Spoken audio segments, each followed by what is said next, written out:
There we go. All right, good evening, everybody.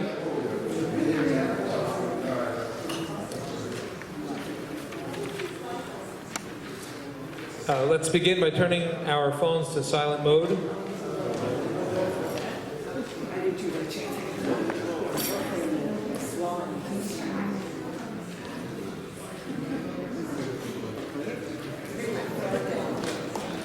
Okay. Just want to remind everybody that next week on Tuesday, and I apologize that I wasn't so thoughtful about the time because my event's so close to this. So future classes will be a little later now due to the time change. But on Tuesday we're still going to be at 8 o'clock. It's going to be our pre-Purim halacha review, which will address the laws of Purim and the minhagim, the customs of Purim, and just different Purim-related thoughts. That's Tuesday night, the night before Tanis Esther, the night before the fast of Esther. So that is next week, Tuesday night at 8 o'clock as well. Okay, you are all very brave people. The last time I gave a class like this was actually on a Friday night owning, and I apologized beforehand because I figured I was going to be busting a few bubbles of what was going on in people's homes, and tonight as well. So I give a tremendous figurative slap on the back and a pat on the shoulder for everybody who's here tonight, because the whole point of Hilchos 101 and the series which we've had this year is to go back to the basics.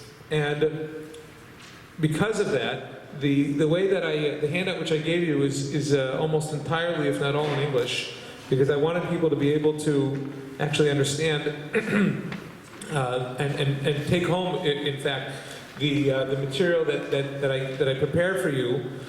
Some of it is taken from a couple of websites, which I'll point out to you afterwards. And by the way, in this day and age, thank God for the internet. Like everything, you have to pick and choose what you're going to read and what is going to work for you. But when it comes to halacha, there is a lot out there in English which is available for everybody. The only challenge is to weed through and find the good from the bad, or let's just say the normal versus the we can't make this easy for everybody, so we're just going to be strict about everything. Okay, so tonight what we're going to do is understand terminology and principles and laws that relate to how we heat and warm up food on Shabbos. The way that I prepared this the sheet, I'm sure some of you saw, if not everybody saw the teaser, which had a number of questions in it. So the questions are all bulleted here, the bullet points. And getting into them is the information which is below each question, which you see with the bullet points. And hopefully by the end of this evening, everything that's in here will be understood. And if people need to make adjustments to do it a little more right, so hopefully they won't be too difficult. And if people are going to say, this is the way my mother did it, and I'm going to stick with that, then okay, great, just don't invite me to your house on Shabbos. Okay, that was a joke. Okay, fine. So we're just going to get right into it. What is the difference between warming food and cooking food? So a halachic definition, and there are several, but I tried to bring it down to ways that we can understand it very simply. Cooking. When it comes to cooking, now by the way, I'm not distinguishing this evening between cooking and baking and roasting. It's all under the same rubric, even though there are exceptions to some rules. But we're just going to make, in this case, we're going to make it easy to say that let's assume that everything is altogether the same. Why? Why are we doing it that way? Simply because the Torah has rules of Shabbos. Shabbos, of course, is mentioned 15 times in the Torah. And when it comes to Shabbos, with the exception of carrying as well, which takes place in a couple of stories in the Torah, when the people are gathering the man in Parshas B'Shalach, when they're first given the heavenly bread. So there are people who go out to gather it on Shabbos, and of course we have a similar story of somebody gathering wood on Shabbos in the Torah. So that relates to Eruv and carrying, not getting into that tonight. The only other thing that is mentioned specifically with reference to Shabbos, other than just the concept of resting in general, is Lo Sivaru Eish B'chol Moshevo Sechem B'Yom HaShabbos, which means that you do not kindle a fire in your house in all of your dwelling places on Shabbos. And we're not Karaites. The Karaites were of the opinion that you may not have any kind of fire in your house on Shabbos. But of course, we light Shabbos candles. So everybody has fire in your house on Shabbos. That is not the prohibition. But the question about fire is what you can do with the fire. If the fire is on, you're supposed to leave it. If the fire is there, you can benefit from the light. You can benefit from the heat. But you can't do anything to make that fire grow, to make that fire stronger in any way.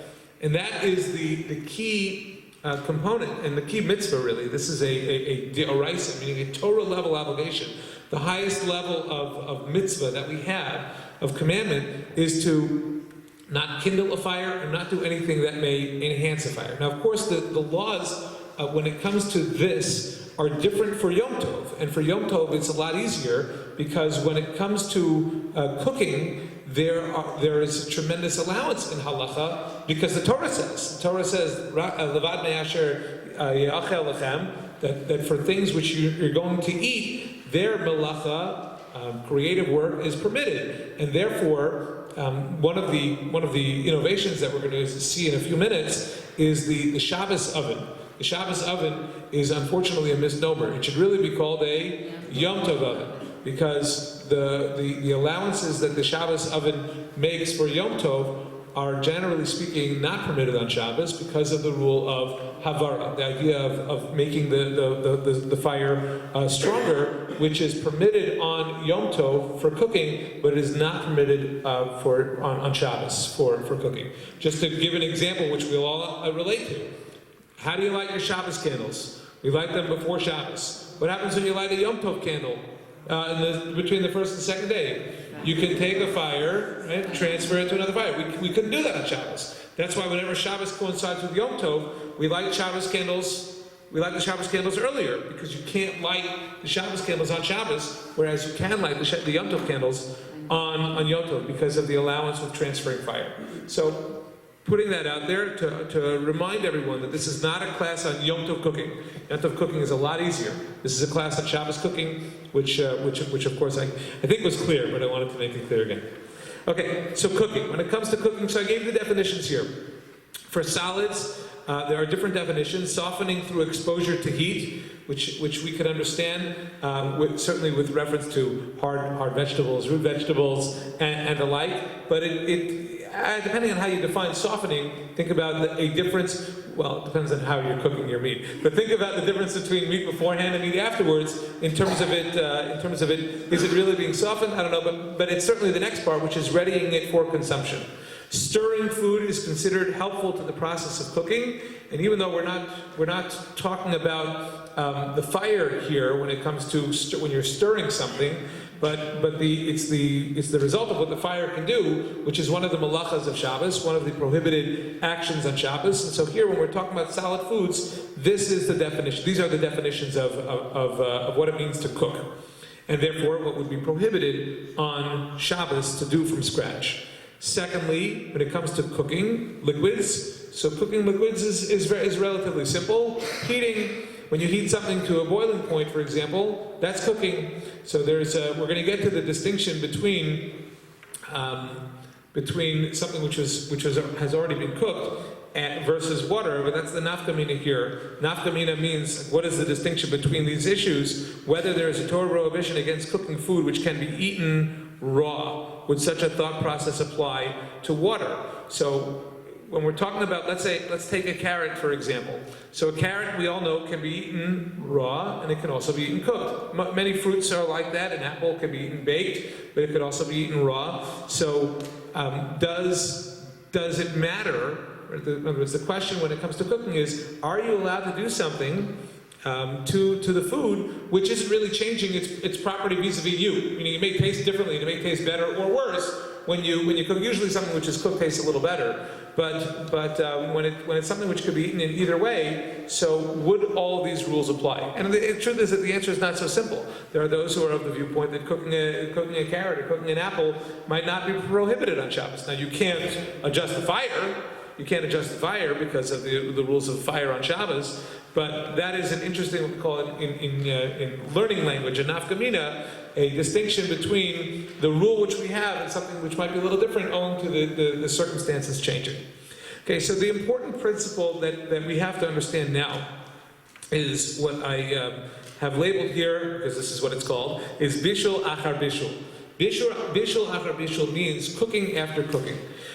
Now, most people, I don't think there's anybody here in the room who, with the exception of perhaps a cholent which is put into a crock pot, most people cook all of their food before Shabbos. It's cooked, it's ready, and then the question just becomes, can I heat it? Can I reheat it? Does it need to be on the warming tray, on the blech, or in my oven, let's say, before Shabbos? What are the rules associated with that? So we're not talking about foods which are not completely cooked, with the exception of, like I said, the cholent, which is in a crock pot, which might not be completely cooked by the time Shabbos rolls around, but because we don't really touch the crock pot, you kind of leave it where it is. So it's a different discussion, okay, which we're going to get to soon. But bishul achar bishul means that it's the question of whether there is actually cooking going on after something has already been cooked. So I have my chicken, I've cooked it in my oven, or however I cook my chicken, and it's completely cooked. If I'm going to reheat it, and it's going to get hot, and even the pan that it's in is going to start to sizzle, am I cooking it now? Am I cooking it? So it depends on how we hold. What is the halachic ruling on the question of bishul achar bishul? Is there such a thing as cooking after cooking? Well, let's put it this way. If it is considered that once your chicken is cooked, that it is not being cooked no matter what you do to it, and you might burn it, but halakhically that's not considered cooking, so then you can heat your food. But if there is such a thing as bishul achar bishul, that you're doing more cooking when you're reheating it, then you can't do that on Shabbos because we're not allowed to cook. Cooking on Shabbos is forbidden. So the Mishnah in Shabbos says there is no concept of cooking something that's already been cooked. In other words, bishul achar bishul doesn't exist according to the Mishnah, and therefore no issues. Anything which has completely been cooked can be reheated on Shabbos and fine. But it's not so simple. The Rambam says that recooking food that has already been cooked is rabbinically prohibited. The one who does it is patur. Now the Rambam doesn't say it's mutter. Patur means you're exempt from punishment. But he's not saying that it is mutter, that it is permitted. So the implication is aval asur, which means that it is nonetheless prohibited. Now when we say it's prohibited, I don't have the time now to get into the difference between a Torah prohibition and a rabbinic prohibition. Let's just say that as Orthodox Jews, or as observant Jews, I don't like the word Orthodox, but as observant Jews of the halacha, that we try to follow rabbinic laws as much as we try to follow Torah laws, even though they're a little more lenient, but nonetheless, in other words, if they're violated, but nonetheless we try to follow them to the best that we can. So even though something is considered to be a rabbinic prohibition, we don't say, it's only a rabbinic prohibition, so we're going to be lenient about it. That's not the way we operate. And so taking the Rambam into consideration, why would the rabbis prohibit something which the Mishnah says is okay? And the answer is because maybe something isn't completely cooked. Maybe your definition of cooked is not the halakhic definition of cooked. Maybe somebody likes rare meat, but rare meat, maybe it's not completely cooked. I mean, I'm not getting into the technical side of that. I'm talking about from a halakhic perspective. This is Hilchos 101. So that's the perspective from which I'm addressing this. Now, there may be a distinction made between water and other liquids. Okay, this is also important because cooled down water needs to be recooked, while soup is soup after it cools down. We're going to get into the difference between solids and liquids in terms of heating in a moment, but just think about that for a second.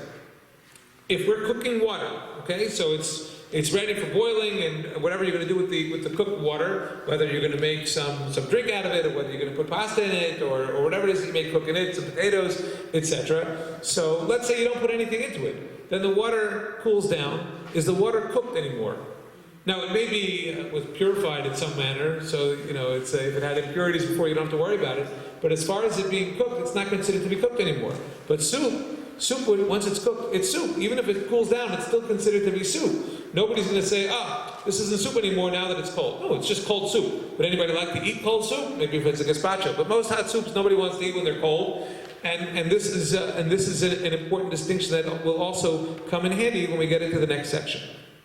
There may also be a distinction made between fully cooked and partially cooked food versus completely uncooked food. Okay, now the reason for this is because in halacha there's a principle that food which has achieved the status of what's called ma'achal ben drosai. Ma'achal ben drosai was some guy who was a bandit, and as we know from the story of Esav, when Esav comes to Yaakov and says, "Give me some of this red stuff that you have." What was Yaakov cooking? Everybody? Stew. What kind of stew? What's the food? Lentils. Okay. Anybody here ever cook red lentils? Yes. Right. What color are they when you begin cooking them? Red. What color are they when you finish cooking them? Yellow, brown. They're not red. So I saw a fascinating interpretation years ago when Esav says to Yaakov, "Haliteni na min ha'adam adama." Said the word "na," generally speaking, we translate to mean either now or please. But the word "na" in the Torah also means raw, right? That the Korban Pesach is not allowed to be eaten. No, same spelling, same exact spelling.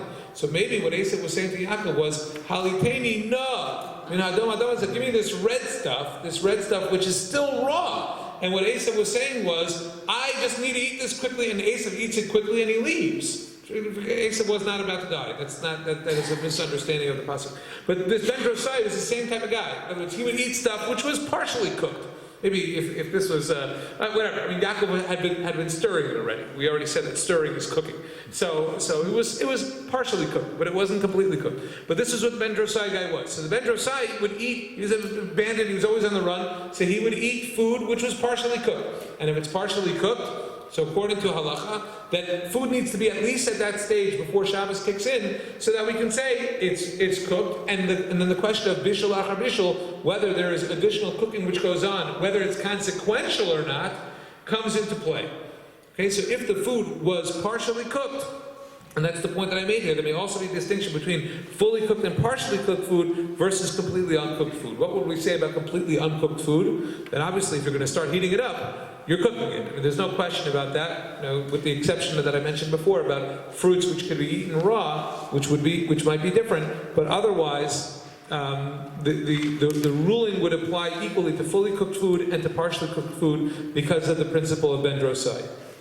Okay, the next thing that we need to know about when it comes to cooking food, and this is more related to liquids than to solids, is what's called Yad Soledesbo. Yad Soledesbo means that the hand recoils. So I'm just going to give it in a very simple way to understand what Yad Soledesbo means. Okay, because there's a large range. Imagine if we were to put ourselves on. Now let's not put it on an open fire, but let's say there's a pot on a fire. You put your hand on the pot. Don't try this in your own home, but let's say you do. Okay, you put your hand on the pot. At what temperature are you going to remove your hand from the pot?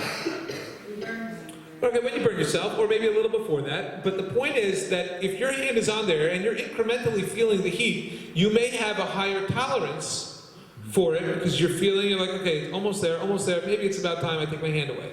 Okay? Check the temperature at that point. It might be a lot hotter than if you just, stick your finger into the boiling, not yet, when I say boiling, I don't mean yet boiling, because that's 200 something degrees, it's not a good idea, but you put your hand in the water that's heating up, and you might go, ooh, that's hot, and that temperature might be a lot less than the tolerance that you built up by putting your hand on the side of the pot. As a result of that, the concept of Yad Soledesbo has a wide range of how hot it could actually be, depending on who we follow. And I saw a viewpoint that said that 113 degrees Fahrenheit is probably the best answer, but on the lowest level it's between 110 and 120, whereas on the highest level it's in the 160 degrees range, even up to 180 degrees. So where does that make a distinction? So first, when it comes to heating up liquids, for example, so what we generally try to do is we try to make sure that we're not raising it above the lowest point of Yad Soledesbo. When it comes to reheating stuff which was on a flame or on a warming tray or on a blach, so we're going to see a rule in a few moments that the only way that you can put that back is if it hasn't cooled down. And so we say that if the temperature hasn't gone below the highest level of Yatsa lettuce bow, in other words, it's still so blatantly hot, then you can put it back to where it was if you've taken it off of the heat source that it was on. So you have to understand that this Yatsa lettuce bow is important mostly with relation to liquids, and we look at the range when it comes to heating something. We want to get it to not more than the minimal amount, the minimal degree of Yatsa lettuce bow, which we'll just argue is 113 degrees. And if it's cooling down and we want to put it back on the heat source, we don't want it to go lower than the highest point of Yatsa lettuce bow, which I would generally say is 160, even though I saw a viewpoint that said it was up to 180 degrees. Okay, moving on. So now we understand these principles, so we have a better idea of what is allowed and what is not allowed with respect to heating things. So we get an idea, by the way, that when it comes to heating foods on Shabbos, there's a lot more leeway when it comes to solid foods than when it comes to liquid foods. And that's important to bear in mind as well. Understand, of course, that anything which is on a fire from the beginning of Shabbos, if you leave it on there all of Shabbos, that's fine. You can have a hot... I remember once in my family, when my father took a sabbatical when I was 12 years old, so we were in Israel for the year, so we spent the Shabbos in Camp Levi, not Camp Levi, sorry, Kibbutz Levi. see what happens here? There we go. In Kibbutz Levi. And they served chicken soup. I don't remember if it was lunch or shalosh shudas. I don't remember what it was. But it was the darkest chicken soup I'd ever seen. Why? Because it's on the warming source the entire Shabbos. That's how they did it. So it's okay to have a hot liquid for lunch or shalosh shudas, as long as it's been hot on the heat source for all of Shabbos. And of course, when it comes to tea, when it comes to coffee, any hot water which we're going to be using is going to be on a hot source from the beginning of Shabbos, and it's important to remember that as well. Okay, warming. So warming. These are some rules, and I'm sorry to get all technical with you, but it's just important to see that there are different viewpoints.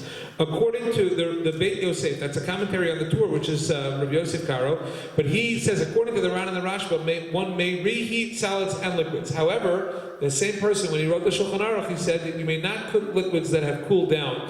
And I would say you may not reheat liquids that have cooled down. Going back to the idea that I mentioned before about Yatsa lettuce bow, if the liquid has cooled down, you can't reheat it. So, and that is the way we paskin, that we don't reheat liquids that have cooled down. The Samag says if soup is fit to be served as hot food, even if cooler than Yatsa lettuce bow, its heat is still present. He's redefining what it means that something has heat in it. Okay, what is the heat in it? In other words, it's not a question of degrees. This, according to the Samag, but it's a question of how do we define this food? If it is actually soup, if it's completely soup, according to his viewpoint, then its heat is still in it, and therefore, once its heat is still in it, it can go onto a warming source. Do we pass it that way? No, we do not, but I'm trying to be intellectually honest in sharing with you the different viewpoints which are out there. The Ramah's leniency, and the Ramah has an interesting perspective on how one may reheat food on Shabbos, specifically when it comes to liquids. And what I presented for you here is the Magen Avraham's view of the Ramah. There are different people who have different understandings of what the Ramah. Ramah is Rabbi Moshe Isserlis, who was a great rabbi in where was he? Just kidding. Poland. Yeah, we're in Poland, in Krakow, okay, in the 16th century. So, but he said the following: a partially cooled soup is cooked, and it is fit to be eaten due to its heat, and it may be reheated. In other words, as long as it is still edible. Right? Once chicken soup gets cold, now my kids put ice in their chicken soup. Okay. Now, in my view, once they put ice in their chicken soup, it's not edible anymore, even if it's still warm, because they've just destroyed the flavor. So it's kind of like, all right, kids, put that ice now, take it out, because I know you're not going to finish your soup anyway, so I'm going to finish it. By the time I usually get to it, the ice has destroyed the soup. So cold soup is not edible. But what happens if it's still a little warm? Would people eat a lukewarm soup? Would people eat a nominally warm soup? Okay, let's get a vote here. Would you eat it if it's still warm? So according to the way the Magen Avraham is understanding the Ramah, if you still have that sense in the soup that it is edible because of the warmth which is in it, then it can be reheated, believe it or not. If it still has some heat, it may be reheated. Now the Magen Avraham's personal view is that cooked solid foods can be eaten cold, okay, and cooked liquid foods are inedible cold, then the principle, the ruling of bishul achar bishul applies, making reheating liquids prohibited. So let's understand what we're saying. Now, obviously, there is a viewpoint that says that and I think we would subscribe more to the Magen Avram's view of the Ramah if we were to do this, and that is, as long as there's some heat still attached to the liquid, there is a viewpoint that says it can be reheated. Now, generally speaking, we don't do this. All the mashgichin and all the kosher establishments, if they did this, they'd be out of business in a second, because everybody has to be firmer than somebody else. Okay. Now, at the same time, in other words, you have to understand that the reason why some rules are put into place is because not everybody understands the subtleties and the nuances. So when we make a ruling about liquids, we want to try to make something which is easy for all to follow. So, for example, what my wife does is, before Shabbos, she turns the soup onto the highest that it can possibly go, and she boils it up, and then it goes onto a warming tray all before Shabbos, and then you cover it up. So by the time I get home from shul, the soup is still warm. Now, we don't have much to my chagrin, because I love gefilte fish, but we don't eat gefilte fish before the soup. We eat the soup first. Okay? But the point is that there are ways to keep the soup hot. But once you take it off that heat source, you really shouldn't put it back. And you also shouldn't serve from the heat source, because the stirring may be considered to be cooking, and the cooking is problematic. Okay, last question here. What about gravy? What about gravy? Can you heat up gravy? So it goes back to the same question. It's similar to soup, except that it's a little different. Would you eat cold gravy? No? Oh, you just killed my whole thing. All right, let's skip gravy. Okay. Is it edible cold? It says, well, certainly putting it near a heat source would be okay. Look, nobody wants gravy as hot as soup. Am I correct at least on that one? Okay, so if you could put it near the heat source, because if you're not, in other words, here's my warming tray, so here's my gravy, and whatever breaks it down a little bit, you're not going to be getting it to any temperature that it is close to Yad Solet Espil. It'll be warmed up somewhat, but that's not. I don't think that's problematic. Yes. You're talking about Friday night or Shabbos? Oh, no. So hold on. Hopefully on Friday night you're setting things up in advance. Okay, that's easier the Friday night, because you're going to be putting things on there before Shabbos, whatever the heat source is. We're talking about more on Shabbos day, when you're taking something out of your refrigerator. I don't think who needs to reheat something Friday night? Okay, right. So we're talking about Shabbos day. I hope that was clear. Okay, why can I set up a slow cooker but can't leave food on an open flame?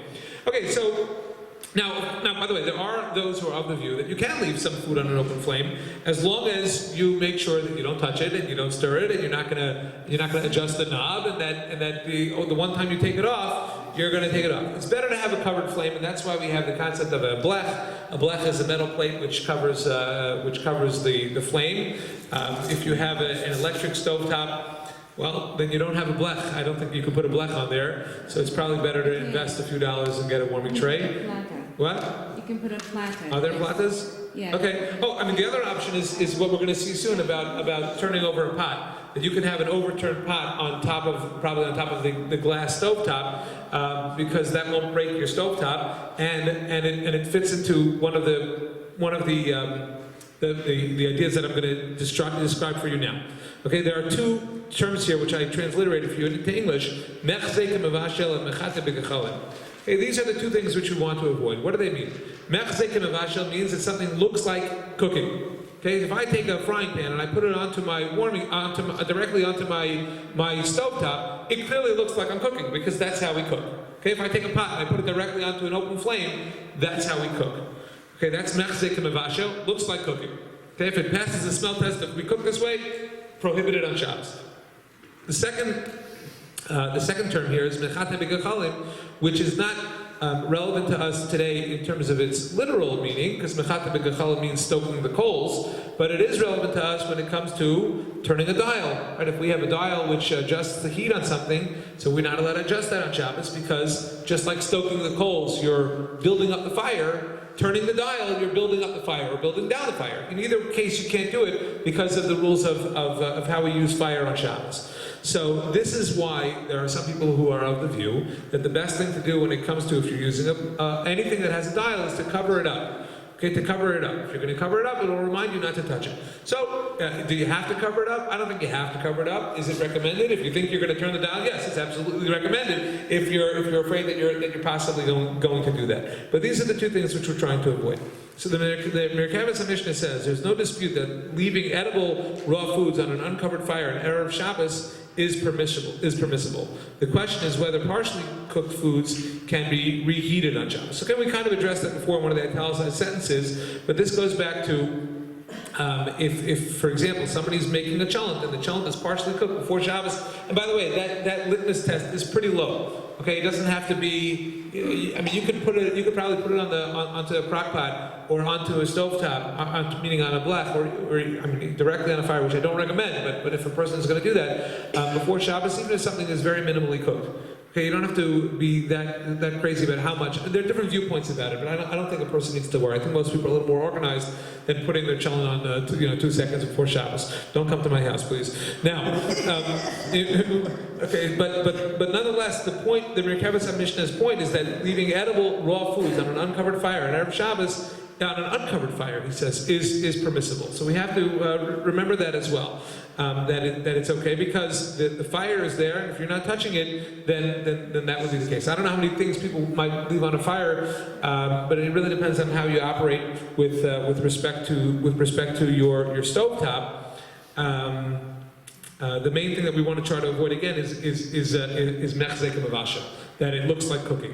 So if everyone in the house knows that it was there beforehand, then it doesn't look like cooking. Whereas if nobody knows, if somebody comes into your house, like, wait a second, what's going on there? You seem to be cooking on Shabbos. Oh, it was set up before Shabbos. Okay, so if it's clear and everybody understands, but if it looks like cooking, then it doesn't pass the smell test, and that's why it's recommended to have something like a blech or a plot. Is that true for the oven also? We're going to get to oven, the bottom of the page. Okay, I'm almost there. Okay. In what way are the rules of heating food different when we're dealing with a liquid such as soup? Do things change if the food, solid or liquid, is already completely cooked? So I kind of addressed some of these already. The allowance, which is much more clear for something which is solid versus something which is liquid. But it's interesting, in the Gemara talks about this. The two opinions that we hear are Hananya and the rabbis. So anybody who's going to have this discussion from a very lumdish approach is going to mention Hananya and the rabbis, but I want to mention first the Rambam.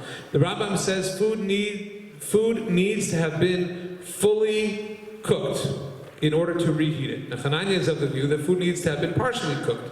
The rabbis, who the Rambam paskins like, says that the food needs to have been fully cooked. Now, what are we talking about? He says, all this is true unless food is edible in a raw state. So we kind of addressed this as well before. I mentioned the example of some fruits, in which case there is no Torah prohibition to cook it on Shabbos, because you're not changing its status in terms of its food. Remember we said at the beginning that the definition of cooking is something whose status has changed. Could you eat the apple before you baked it? Yes. Could you eat the carrot before you baked it? Yes. Not everything is like that. Can you eat the pasta before you cook it?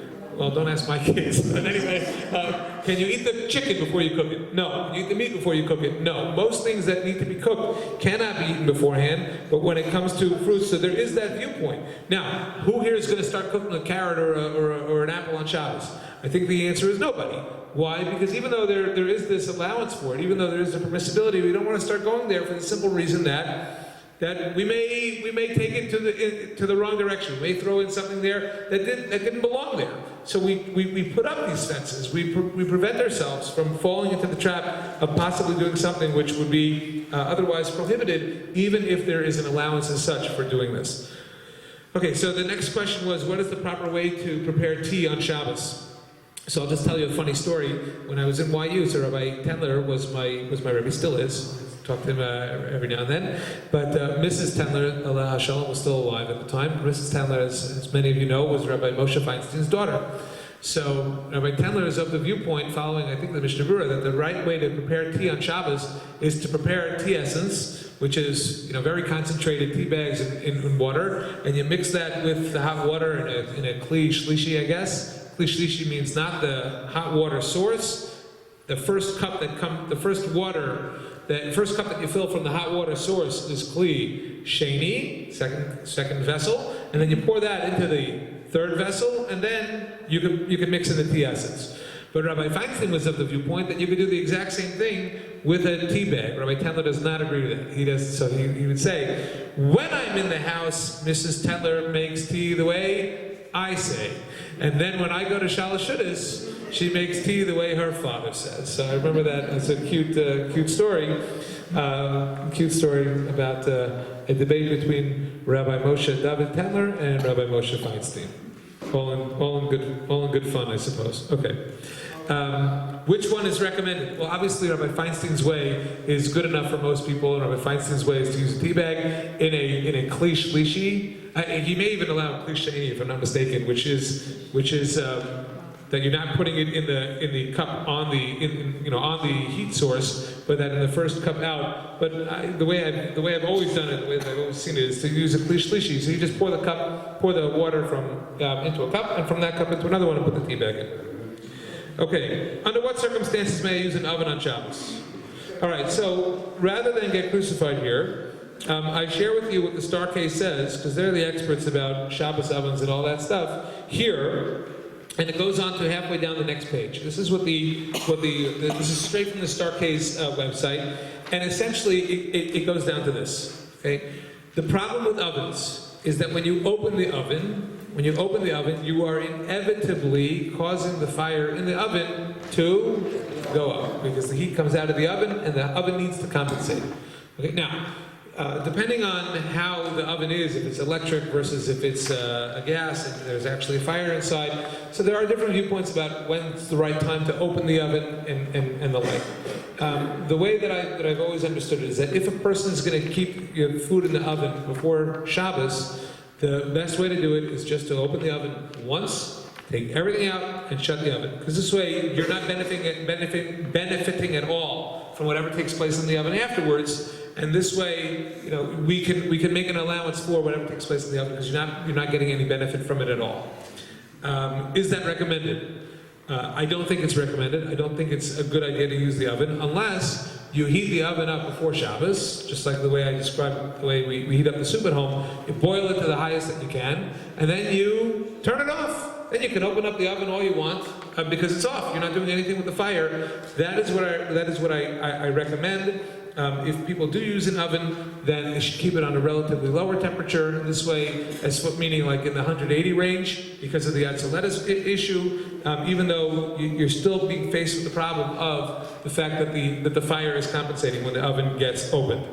Another possibility is, if you're really good with a timer and your oven has a timer on it, then leave the oven on a timer and have it go off right before you're going to eat. On Friday night, but of course that means that you're not using an oven for the morning, which is probably not a good idea anyway, because you really shouldn't open the oven more than once on Shabbos. Okay, the next few questions, I'm not going through the Star Case stuff. It's there, you can all read it. What is Shabbos mode, and is it really acceptable to use? I mentioned that already. When is a warming drawer not a warming drawer? Answer, when it's an oven. Now, this is actually interesting. The Star K does, I gave you the last paragraph from the Star K is their viewpoint. However, Rabbi Willig just came out with a book. I don't know when he came out with it, but I just got it, about the laws of Shabbos cooking from, I know it's related to Koren Publishing. It's one of their publishing houses, in which he makes the argument in a larger chapter that a warming oven, especially if it doesn't have a dial, is not mechzei kemavashel. Who cooks in a warming oven? No one. Okay, so depending on, again, you have to read what the Star Case says, and you have to understand what we call the metzius. In other words, what is going on in this warming tray. So if the heat element is not, first of all, if it's not a fire, and if it's just something which is electric, and it just remains constant no matter what you do, and you open it up and nothing changes, so we can make the argument that it's not mechzei kemavashel. It's not a form of cooking. The other question which does come up is, what's the temperature inside, and does it fall into the rules of hatmana? Hatmana is a different discussion, which I'm not really getting into today, about putting something that's surrounded on all sides by heat. We can make the argument, perhaps, that because a warming tray is not mechzei kemavashel, doesn't look like actual cooking, that the heat source, especially if it's not actually touching, is not so much, it's like putting it into a hot room. Would anybody say that if I have a hot, look, we were in Florida, it was 90 degrees yesterday. If you put it into a very hot room, would the food heat up? yes, would anybody say, I mean, not in a crazy way, but it would heat up in some way. Would anybody say that you can't put your food into a hot room? No, life before air conditioning was hot rooms. So nobody would say that you can't put your food into a hot room. That's not hatmana. So the question is, how tightly is the food going into the warming tray? And if the warming tray doesn't get up past a certain temperature, so I mean, they for example, Starkey wrote that many warming trays, that the lowest temperature is often above 115 degrees, which translates to if it's below 115 degrees, it says, hey, enjoy. So anyway, putting that out there as well. I'm going to open the floor for questions when we're done. Okay, what conditions need to be met to heat food or to return still hot food to its heat source? Okay, so I mentioned before about how it can't look like cooking. So when it comes to returning something to a heat source, so it really depends as to what the heat source is and doesn't look like it's cooking. So a warming tray, a standard American warming tray, is a piece of garbage. Okay, let's be honest. It doesn't really do all that much. Whereas the hot platas that are made from Israel, which I think they actually sell in most of the kosher supermarkets that I've seen here, they can get very hot. Now, do people actually cook on these things? Usually not. Usually not. Could you cook on it? Yeah, you probably could if it gets that hot. Okay, and so therefore, while it's not mechzek mavashel, because most people don't cook that way, but because of the heat which comes on the warming tray, there are those who are of the viewpoint that you have to be a little more careful. And therefore, the recommended practice is to make the warming tray into something which does no longer look like mechzek mavashel, no longer looks like you're possibly cooking. How would you do that? Very simple. You put something on top of the warming tray, which makes it clear that you're not cooking. Nobody cooks on top of something which is on top of the stove. That's what a blech is. Right? That is what an overturned pot is. That is what a divider of some kind between the actual heat source and the food that you're heating up is. That's what we have in the kitchen here as well. To put things on top of something which is on top of the heat source, that gets rid of all issues of mechzek and mavashel. So when it comes to heating up solid foods, generally speaking, we would say that you can do it that way. If you have a blech, or if you have a kedera blech is a two-layered blech that covers up a fire in which you fill the bottom with water, kind of like the way you have with sternos, where you have the big tins that are filled with water and that heats what's above it.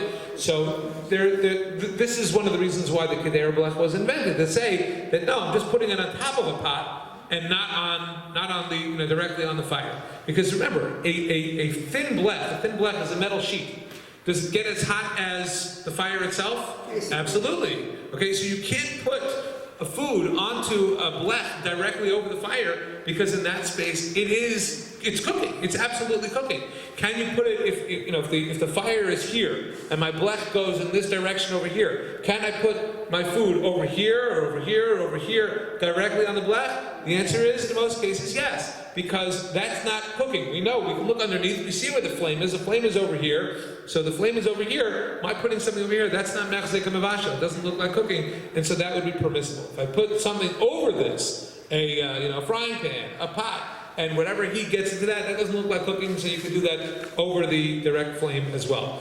How do we return something to the fire that has been removed? This would apply Friday night as well. Okay. So when it comes to something which is liquid, it's a little harder, simply because a liquid will sooner cool down. I mean, with a salad, in most cases, you probably don't have a problem anyway. But when it comes to something which is a liquid, or a cholent, which is kind of liquidish, right? Sometimes I remember in yeshivas, the yeshiva boys always like to steal a little bit of cholent for Friday night. It used to drive my mother crazy. I would take her cholent pot off the blech and take, why? Because I was the yeshiva guy, and that's what yeshiva guys do. So we had to follow the rules. And I remember when I was in yeshiva also in Israel, we used to do this because the best minyan ever, and you should all experience this at least once in your life, is at 5 o'clock in the morning with Seekin minyan on a freezing winter Shabbos. You dive at 5 o'clock, eat your cholent at 7 o'clock, and then you sleep until mincha at 4. Oh, best.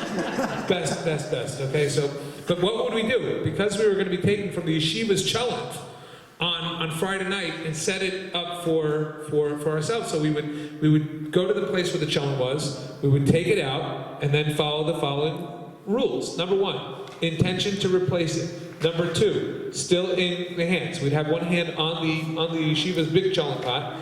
Number 3, the flame is covered. So it was a warming box that this stuff was in, which was at the proper temperature that we could do this. Okay, so those are the first three rules, and the next ones are mevushal kol tzarcho, that something had to be fully cooked, because once you're stirring it, remember, if you're stirring it, you're cooking. So it had to be fully cooked in that sense, and it had to be cham, it had to be hot. And the other phrase, which I didn't put here, but lo nitztan and legamri, that it doesn't completely cool down. So in the 30 seconds that it took to take a big spoon and to dish out for the 10 guys who were coming to this Vasikan minyan, to this early in the morning minyan, so it didn't take a whole lot of time in order to do that. We were able to put the cholent back and not ruin it for everybody else in the yeshiva. So similarly, when we would take the cholent pot off the stove top at home, you take it off for what are we talking about? 10 seconds. You have your ladle ready. You dish it out. You're holding on to it the whole time, and it's not getting all that cool. You can put it right back on. And with a crock pot, the same thing would apply. There are different viewpoints whether the crock pot is allowed to fit completely into the crock pot. In Rabbi Willig's book, he talks about putting marbles in the bottom of the crock pot, so it's not completely in. It's kind of elevated. Okay, I don't know how many crockpots the Willigs go through in order. I'm sorry, we're being videoed, but in order to do that. But in any case, that is something which he raises. But these are the five rules that need to be followed in order to take something off. So let's say, for example, somebody has you don't have an urn on Shabbos, a plug-in urn, and you have instead a water kettle, which a teapot, that you boil that before Shabbos and you put it onto your warming tray. Okay, can you use that for your hot water needs? And the answer is yes. How long does it take to pour water out of this pot? 2 seconds. You pick it up, pour, put it right back. It hasn't cooled down at all, so you can do that. Okay, the last thing which I wanted to get into is this, the distinction, therefore, between covered fires and uncovered fires. See next question, I kind of already addressed that. Pot on pot, already addressed that. Are warming trays and blocks the same thing? What do they do in the old country anyway? Why are we driving ourselves crazy? Okay, so the reason why we're driving ourselves crazy is because we want to get it right. We want to keep Shabbos, and we respect and honor Shabbos, and we love Shabbos, and that is why we drive ourselves crazy. What do they do in the old country anyway?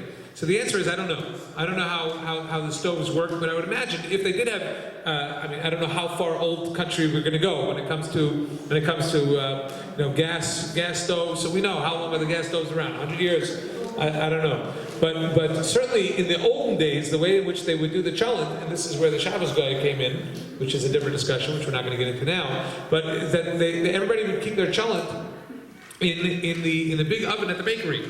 Okay, they would keep the cholent in the big oven at the bakery, and then they would take it out on Shabbos, and it would be brought to their house. And the Shabbos guy was the guy who would carry it. Okay, I just read it in Naftali Lau-Levi's book about which I know came out 20 years ago. I'm a little behind, but they had a later edition called Bilam's Prophecy. It's Bilam's Prophecy. That's the name of the book in English, where he talks about a guy who would steal a cholent pot every Shabbos.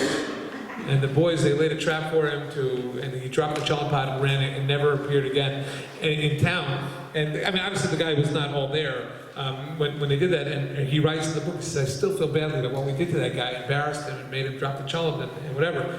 But the point is that even in that time, when are you talking about? 1937, 1938, that practice of keeping the cholent in a larger oven, then, which was off, but because it had been so hot, the heat was maintained until the point on Shabbos when people would take it home. So what do they do in the old country? So thank God we don't live in a time where we have to worry about that. We can all keep a cholent in our own house. We can all keep a cholent in our own house and whatever else we're going to be eating. And we have electrical sockets and outlets which can give us and provide for us heating sources. But the main thing that we want to try to do when it comes to eating hot food on Shabbos, which we should have, is to make sure that we're not doing anything which looks like cooking, because if it looks like cooking, then it's problematic on Shabbos because of the mechzek mavashel issue. And hopefully through some of the little insights which we got here, if all it means is just put an overturned pot on the warming tray, in order, if that's a slight adjustment, or if it's to blast that oven up until candle lighting and then turn it off right before Shabbos, if those are some of the hints and the tips that we get from tonight, then it will have been worth it. The last question, I actually addressed that as well, and also near the oven, right, depends on how hot the warming tray gets. Is it a hot plate, right? So I mentioned that distinction before between the Israeli platas, the hot plates which actually get very hot, and the ones which don't get so hot. The ones which don't get so hot are a little easier because it doesn't look like cooking in any way, and they don't get hot enough that they could possibly be problematic. And the last thing about near the oven, I mentioned with respect to the gravy, that just about anything that you're going to put near the oven, I don't know how hot it's going to get. It's not going to get so hot to begin with, but it might be a little warmer than it would have been completely cold and out of the refrigerator, and so a person could probably be lenient when it comes to warming things in that way, putting it near a hot source but not directly on the hot source, if in any way there's a question.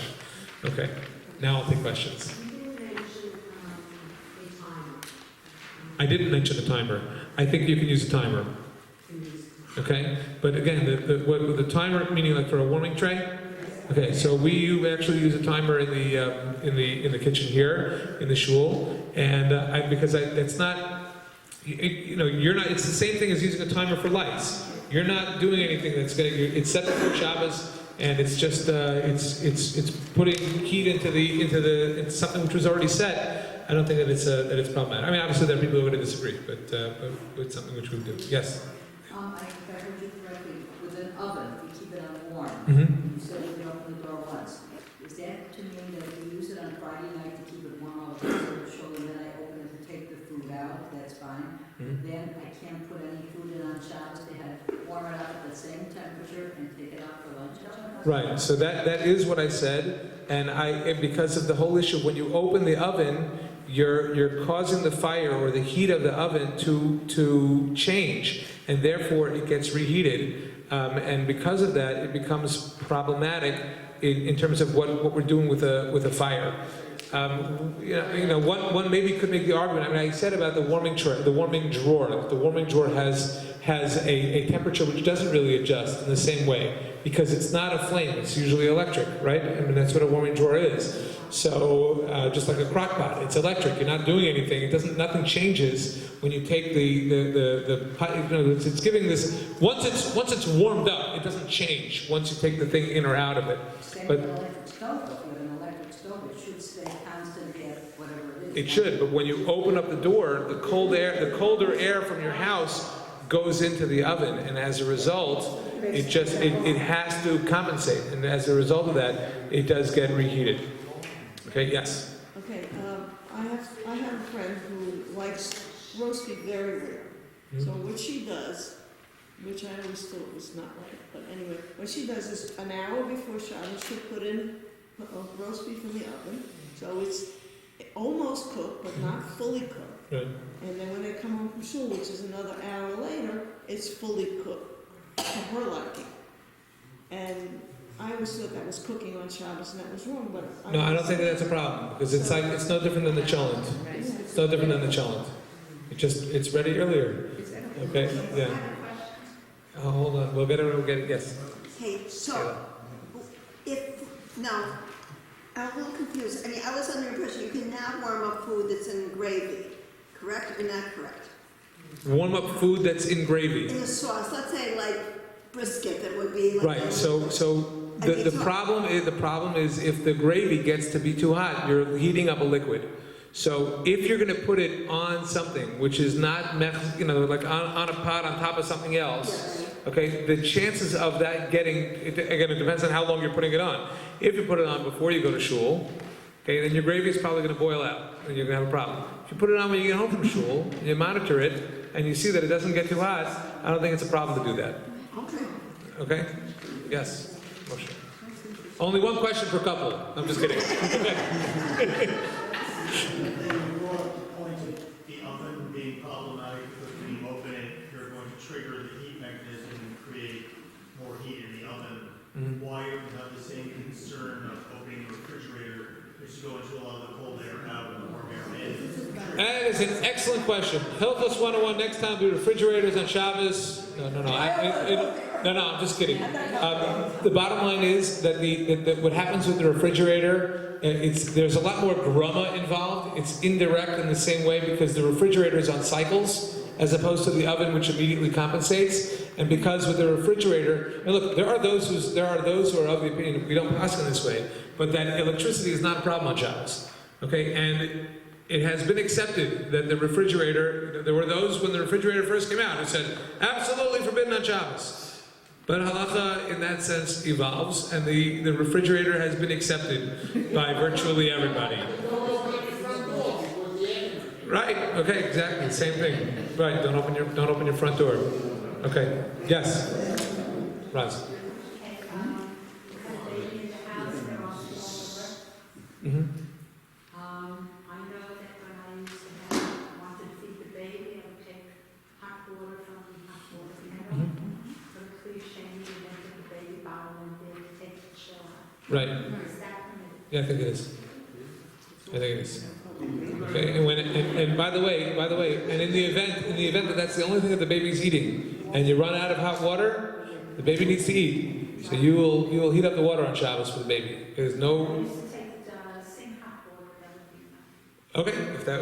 Oh, I mean, you're right. You're not using the water for the formula. You're using it to warm. Yeah, whatever. But in other words, if a baby needs to eat and you don't have something, then you do what you need to do in order to make sure that baby gets food. Okay, that's sakanas nefashos all the time, and for sakanas nefashos, everything is permissible. Yes. Yeah. What about a dairy meal with cheese? Let's say like a bacon, a lasagna that's already been baked, or a piece that's already been baked, and you warm it up. Is the cheese softening enough? Is that a problem? So I would. It's a good question. I don't know. It reminds me of the question that Reb Chaim Soloveitchik got about the guy who wanted to know if he could use milk for the 4 cups of wine on Pesach. And Reb Chaim gave him a lot of money to buy wine, and his son said to him, "Why'd you give him so much money? He just needed wine." He says, "Milk? That means he doesn't have fleischiks. He needs fleischiks for the Seder. You got to listen." So, look, if the cheese is, look, we can make the argument that ain't bishul achar bishul. It's already been melted. It's not being melted again. And if that principle would be applicable, then you can reheat your cheese. So I would say don't go crazy about it. I would say don't go crazy to not heat that food. But at the same time, if you know that you're going to be burning that cheese, for example, then you have to monitor it. You have to be very careful. Okay. Yes. If you're making tea with scent, does it make a difference what goes into the cup first? So it depends if you're using a klish lishi or not. Okay, which goes first, right? So the question is, what are you heating? Are you heating the scents, or are you cooling down the hot water? So yeah, right. So that I think the Chazon Ish gets involved in that, and I know. What did I say before? You put the hot water in and then the scents. Good. That's what I meant to say. You put the hot water in first and then the scents. Okay. Yeah, same thing. You don't want to be heating something up. You want to be cooling something down. That's the idea. Okay? Because heating is like you're cooking it. So if you say this is a hot water, and now I'm pouring in the cold scents, which has been just sitting outside, so I'm cooling down the water. That's the way you want to do it. Yes, ma'am. Getting back to your soup that he puts, if it got darker, and it obviously did, basically that was cooking it more. No? But it doesn't matter because it was already cooked before Shabbos. And when it comes to you're heating it, but again, it was on there since before Shabbos. On there since before Shabbos is different than putting it on Shabbos. So if you compensate for it, the way you like soup, if you made it real diluted, but it was... No, I don't like soup that way. No. Uh-oh. And if you want to eat it Shabbos after you come home from shul, by the time you would eat it, it would be more concentrated because... Yeah, but you're assuming. But here's the problem with soup. Unlike, remember the water example that I gave in the teapot. Okay, when you take water out of a teapot, it's off the stovetop for a couple of seconds. Right. When you start ladling out soup to people, it's out for a lot longer. You can't ladle it while it's on the heat source. Oh, so if you don't use it Friday night, what's the problem? So I'm saying is it cooking? Because you're starting... No, but then it's no different than the cholent. The cholent, and we are all agreeing that it's already cooked enough before Shabbos. Okay, just don't invite us for soup if you're cooking it, okay? Okay, I'm just kidding. All right. Okay, three more questions, and then we'll call it a night. Okay, go ahead. That is an excellent question. You know, I was looking at that. She said, "Is there anything you can heat up with sunlight?" So that's an excellent question. Rabbi Willig actually has a chapter about that, and I said, "Who does this?" So I skipped it. But generally speaking, the answer is with the sun, you're a lot better off because you're not doing anything. You're not cooking it. God's cooking it. If God doesn't want you to cook it on Shabbos, there may be laws which are more involved. But I would say, generally speaking, the use of the sun would be permitted, assuming that it is not mechzek mavash, doesn't look like cooking. Okay? Yes, Zev. What is the proper procedure for making a cup of instant coffee on Shabbat? That's an excellent question. So it's the same thing as tea. The Okay. tea starts as cold, and you're pouring it into the water. Instant coffee is not cold, it's... No, you can put your coffee beans into the water. Same thing. Listen, once you're in a klish shlishi, I think you can do it either way. It doesn't matter. You're not cooling down. Basically, it's a question of how do you view the coffee beans. Some view the granules. Some view it as spices. You can put spices into anything because it's already cooked. It's already cooked. So you're just flavoring the water. So once you're flavoring the water by doing this, you can go in either direction. So can we use klisheni or can we use klish? I think you're always safer with the klish shlishi, but I think in Rabbi Willig's book he said a cliche. I don't want to misquote him, so we can double check afterwards. There is actually an interesting discussion which I saw in which Heshi Glad pointed out to me, and Rabbi Willig also raises it about whether it's okay to set a timer on a coffee pot and actually have it go off on Shabbos and to brew fresh coffee on Shabbos. There is a viewpoint that says you can do that. I'm not going to recommend it because he doesn't recommend it, but there is a viewpoint that says you can even do that. Yes. If you're warming something Shabbos day, let's say chicken, and there's some liquid that's hard, the gel.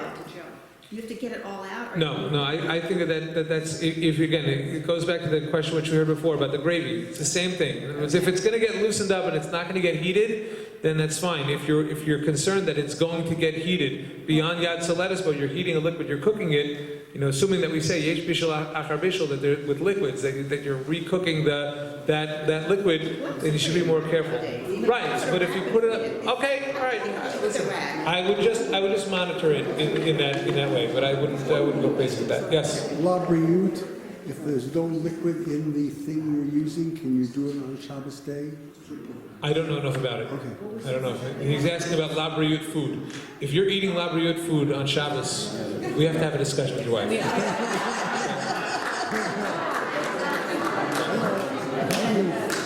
Oh, you mean like on a cruise? Oh, okay. Right. Okay. I don't know enough about it. That's my answer. Okay. All right, everybody. Thank you so much.